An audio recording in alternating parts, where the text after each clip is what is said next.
বিধানসভা নিৰ্বাচনত কংগ্ৰেছৰ চৰকাৰ হ'বলৈ গৈ আছে। কংগ্ৰেছ পাৰ্টি জিন্দাবাদ, কংগ্ৰেছ পাৰ্টি জিন্দাবাদ, ৰাহুল গান্ধী জিন্দাবাদ, মল্লিকাৰ্জুন খাৰ্গে জিন্দাবাদ, সোনিয়া গান্ধী জিন্দাবাদ, তৰুণ গগৈ অমৰ হওক, তৰুণ গগৈ অমৰ হওক। আপোনালোকৰ এই উৰ্জা, আপোনালোকৰ এই সাহস, আজি এই উৰ্জা, এই সাহস চাই আজি ৰাতি হিমন্ত বিশ্ব শৰ্মা ডাঙৰীয়া টোপনি নাহে। আপোনালোকৰ এই জনসভাই আজি ৰাতি হিমন্ত বিশ্ব শৰ্মা ডাঙৰীয়া টোপনি ক্ষতি কৰি দিছে।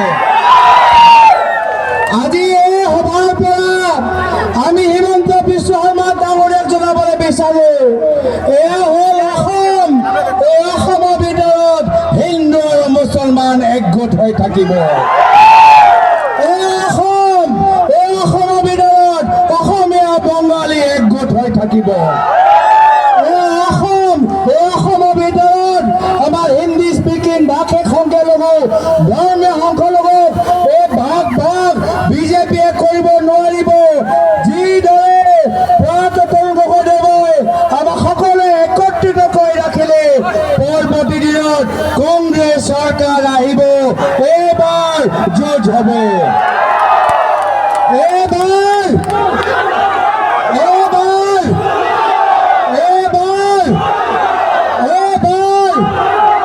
আজি এই দিনটোত অসমৰ প্ৰত্যেক বুথৰ ভিতৰত কংগ্ৰেছ দল মানুহৰ ওচৰত গৈ তেওঁলোকৰ সমস্যা শুনি আমি অনলাইন পৰ্টেলত ৰেকৰ্ড কৰিছোঁ আৰু আমি কথা দিছোঁ, অহা বছৰ যেতিয়া কংগ্ৰেছৰ চৰকাৰ আহিব, প্ৰথমতে আমি দুখীয়া মানুহৰ সমস্যা আমি সমাধান কৰিম।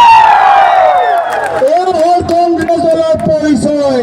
আমি আদানী আম্বানীৰ দল নহয়, আমি ধনী মানুহৰ দল নহয়, আমি দুখীয়া মানুহৰ দল। আমি দুখীয়া মানুহৰ দল আৰু দুখীয়া মানুহৰ বাবে আজি কংগ্ৰেছ দল যুঁজিব। আজি দুখীয়া মানুহে কি বিচাৰে? আত্মসন্মান বিচাৰে, শান্তি বিচাৰে, ভূমি অধিকাৰ বিচাৰে। কিন্তু হিমন্ত বিশ্ব শৰ্মা ডাঙৰীয়া কি কৰিছে? আজি ভূমি পট্টা দিছে, তেতিয়া দিছে মাত্ৰ মামা মামী আদানী আৰু আম্বানী। পৰৱৰ্তী দিনত কংগ্ৰেছৰ যেতিয়া চৰকাৰ আহিব, মামা মামী আদানী আম্বানীৰ মাটি আমি দুখীয়া মানুহৰ মাজত বিতৰণ কৰিম। আমি দুখীয়া মানুহৰ মাজত বিতৰণ কৰিম। আজি আমি দেখা পাইছোঁ যে দুখীয়া মানুহক সহায় কৰিব পৰা নাই। হিমন্ত বিশ্ব শৰ্মা ডাঙৰীয়া এতিয়া নিজে ঘৰৰপতি মুখ্যমন্ত্ৰী হৈ গৈছে আৰু সেইকাৰণে ৰাহুল গান্ধী ডাঙৰীয়া কেতিয়াবা প্ৰশ্ন কৰে যে যি অসমত ইমান নিবনুৱা সমস্যা, যি অসমত ইমান মূল্যবৃদ্ধি সমস্যা, যি অসমত চৰকাৰ ইমান ধাৰুৱা হৈ আছে, সেই অসমত মুখ্যমন্ত্ৰী হিমন্ত বিশ্ব শৰ্মা ডাঙৰীয়া কৰৰপতি মুখ্যমন্ত্ৰী কেনেকৈ হৈ গ'ল, তাৰ উত্তৰ আমাক লাগিব, তাৰ উত্তৰ আমাক লাগিব। আৰু সেইকাৰণে ৰাহুল গান্ধী ডাঙৰীয়াই স্পষ্টভাৱে কৈছে, পৰৱৰ্তী দিনত যেতিয়া কংগ্ৰেছৰ চৰকাৰ আহিব, অসমৰ জনসাধাৰণে হিমন্ত বিশ্ব শৰ্মা ডাঙৰীয়াক জেইলৰ ভিতৰত দেখা পাব। এয়া মোৰ কথা নহয়, এয়া মাত্ৰ ৰাহুল ডাঙৰীয়াৰ কথা নহয়, এয়া কথা হৈছে সাধাৰণ অসমীয়া মানুহৰ কথা, যি আজিৰ তাৰিখত হিমন্ত বিশ্ব শৰ্মা ডাঙৰীয়া অত্যাচাৰ সহ্য কৰি আছে।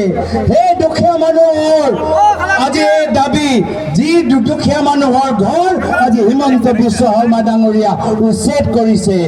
এই দাবী হৈছে এই জ্যোতিষা দাসৰ মাতৃ, যি জ্যোতিষা দাসে আজি ভ্ৰষ্টাচাৰৰ ভাৰ সহ্য কৰিব পৰা নাই আৰু সেইকাৰণে নিজৰ প্ৰাণ হেৰুৱাবলৈ হৈছে। আজি অসমৰ ভিতৰত আমি দেখা পাইছোঁ, আজি PWD বিভাগ, এই PWD বিভাগ কাৰ হাতত আছে?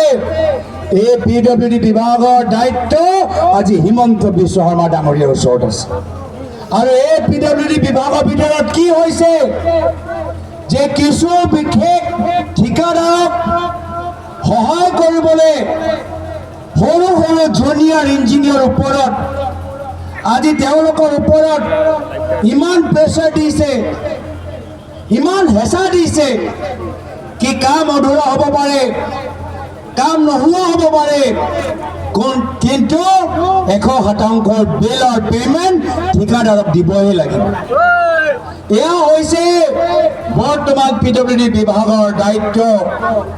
এয়া হৈছে হিমন্ত বিশ্ব শৰ্মা ডাঙৰীয়া কেলেংকাৰীৰ প্ৰতি শূন্য সহিষ্ণুতা, আমাৰ জিৰ' টলাৰেঞ্চ। আজি এনেকুৱা এটা পৰিস্থিতি আমি দেখা পাইছোঁ আৰু সেইকাৰণে আমি বিচাৰিছোঁ যে গোটেই PWD বিভাগৰ ওপৰত আমি এটা CBI ইনকুৱাৰী বিচাৰিছোঁ। গোটেই PWD বিভাগৰ ওপৰত কংগ্ৰেছ দলে এটা CBI তদন্ত বিচাৰিছে। কিয় বাৰম্বাৰ আমি দেখা পাইছোঁ, কেতিয়াবা গুৱাহাটীত মস্ত ডাঙৰ ফ্লাইঅভাৰ বনাব, কোটি কোটি টকাৰ ফ্লাইঅভাৰ বনাব আৰু ফ্লাইঅভাৰ কাম কোনে কৰিব?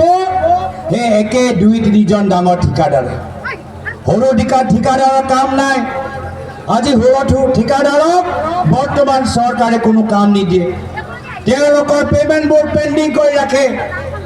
কিন্তু যদি হিমন্ত বিশ্ব শৰ্মা ডাঙৰীয়া কোনোবা এজন ঘনিষ্ঠ ঠিকাদাৰৰ কাম হয়, তেতিয়া কাম নহ'লেও তেওঁলোকৰ গোটেই পেমেণ্টটো পাই যায়। আজি এনেকুৱা এটা অৱস্থা। আজি সেইকাৰণে কংগ্ৰেছ দলে যুঁজিছে। আমি যুঁজিছোঁ আপোনালোকৰ ঘৰৰ সৰু ল'ৰা ছোৱালীৰ বাবে। প্ৰায়তঃ তৰুণ গগৈদেৱে কি বিচাৰিছিল যে যদি অসমৰ সমাজক আগুৱাই লৈ যাব লাগে, তেতিয়া শিক্ষাৰ ক্ষেত্ৰত আমাৰ শিক্ষানুষ্ঠানবোৰ আৰু ভাল কৰিব লাগিব। কিন্তু বৰ্তমানৰ চৰকাৰৰ দিনত আমি কি দেখা পাইছোঁ? প্ৰাক্তন শিক্ষামন্ত্ৰী হিমন্ত বিশ্ব শৰ্মা ডাঙৰীয়া আজি অসমৰ মুখ্যমন্ত্ৰী হৈ যোৱাৰ পিছত চৰকাৰী স্কুল বন্ধ কৰিছে, মদৰ দোকান খুলিবলৈ আৰম্ভ কৰিছে। প্ৰাক্তন শিক্ষামন্ত্ৰী স্কুল বন্ধ কৰি মদৰ দোকান খুলিবলৈ আৰম্ভ কৰিছে। পৰৱৰ্তী দিনত যেতিয়া কংগ্ৰেছৰ চৰকাৰ আহিব, আমি মদৰ দোকান বন্ধ কৰিম আৰু স্কুল আমি পুনৰ খুলিম। আজি এয়া হৈছে বৰ্তমানৰ স্থিতি। আজি মহিলাসকলে নিজকে সুৰক্ষিত নাভাবে। আজি প্ৰত্যেক জিলাৰ ভিতৰত আজি যিসকলে বিজেপি দলৰ পালি নেতাসকল আছে, আজি মহিলাৰ ওপৰত নিৰ্যাতন কৰিছে, মহিলাক অপমানিত কৰিছে। আজি বিজেপি কাৰ্যালয়ৰ ভিতৰত এগৰাকী মহিলাও সুৰক্ষিত নহয়। বাৰম্বাৰ তেওঁলোকে দাবী জনাইছে, কিন্তু হিমন্ত বিশ্ব শৰ্মা ডাঙৰীয়া মনে মনে আছে। আজি এয়া হ'ল তেওঁলোকৰ চৰকাৰ। আজি সেইকাৰণে মানুহে কৈছে যে আমাক এটা বিকল্প লাগে, আমাক সেই দিনবোৰ লাগে যেতিয়া আমাৰ মুখ্যমন্ত্ৰী প্ৰায়তঃ তৰুণ গগৈদেৱ আছে। সেই সময়ত এই হিন্দু মুছলমানৰ ৰাজনীতি নাছিল। সেই সময়ত দুখীয়া মানুহৰ ঘৰ কেনেদৰে বনোৱা যায় তাৰ ওপৰত গুৰুত্ব দিয়া গৈছে। গাঁৱৰ সন্মুখত যোৱা ৰাস্তাৰ ওপৰত গুৰুত্ব দিয়া গৈছে। আজি এয়া হ'ল আমাৰ লোকৰ উদ্দেশ্য। আমি বিচাৰোঁ যে যুৱকসকল উচ্চ শিক্ষাৰ ক্ষেত্ৰত ভাল ভাল সুবিধাবোৰ পায়। আমি বিচাৰোঁ গাঁৱৰ ভিতৰত চিকিৎসাৰ ক্ষেত্ৰত আপোনালোকে আৰু সুবিধাবোৰ পাওক। আজি তাৰিখত আজি জল জীৱন আঁচনিৰ আমি পাইপবোৰ দেখা পাইছোঁ, কিন্তু মাত্ৰ পাইপহে আছে, খোৱা পানী নাই। পাইপ আছে, খোৱা পানী নাই। কিয়? কি আজি তেওঁলোকে মাত্ৰ আজি পইচা লুটিবলৈ বিচাৰে, পইচা লুটিবলৈ বিচাৰে, মাটি লুটিবলৈ বিচাৰে। দুখীয়া মানুহক উচ্ছেদ কৰিব, বৰষুণত উচ্ছেদ কৰিব, তেওঁলোকে কোটি কোটি টকা প্ৰজেক্ট বহাব আৰু তাৰপিছত যি দলে গৰু নামত ভোট বিচাৰে, আজি তেওঁলোকে হৈ গৈছে গৰু চোৰ। যিসকলে গৌ মাতা নামত ভোট বিচাৰে, আজি তেওঁলোকৰ মানুহবোৰে অসমৰ ভিতৰত গৰুৰ চিণ্ডিকেট চলাই আছে। তেওঁলোকৰ ওপৰত একো একশ্যন নলয়। আজি সেয়া দুখৰ কথা যে আমি ইণ্ডাষ্ট্ৰী বঢ়াবলৈ বিচাৰোঁ, আমি থলুৱা আমাৰ ব্যৱসায় কৰা মানুহক আমি সহায় কৰিবলৈ বিচাৰোঁ, কিন্তু আজি অসমৰ ভিতৰত কোনো থলুৱা উদ্যোগ কৰা ব্যৱসায়ীৰ কাৰণে স্থান নাই। আজি অসমৰ ভিতৰত যদি উদ্যোগ চলি আছে, মাত্ৰ সিন্ডিকেট উদ্যোগ চলি আছে। কয়লা সিন্ডিকেট, বালি সিন্ডিকেট, পাথৰৰ সিন্ডিকেট, আৰু আটাইতকৈ বেছি হাইলাকান্দি বাৰাকত সুপাৰী সিন্ডিকেট চলি আছে। সুপাৰী সিন্ডিকেট চলি আছে। এটা ট্ৰাকৰ পৰা ক'ৰবাত 5 লাখ টকা লৈছে, ক'ৰবাত 10 লাখ টকা লৈছে, ক'ৰবাত 15 লাখ টকা লৈছে, কিন্তু কোনো তদন্ত হোৱা নাই, কোনো CID কেছ নাই, কোনো CBI কেছ নাই, কোনো ইনকাম টেক্স কেছ নাই। কিয় এই গোটেইবোৰ পইচা দিছপুৰ এটা বিশেষ মন্ত্ৰীৰ ওচৰত গৈ আছে।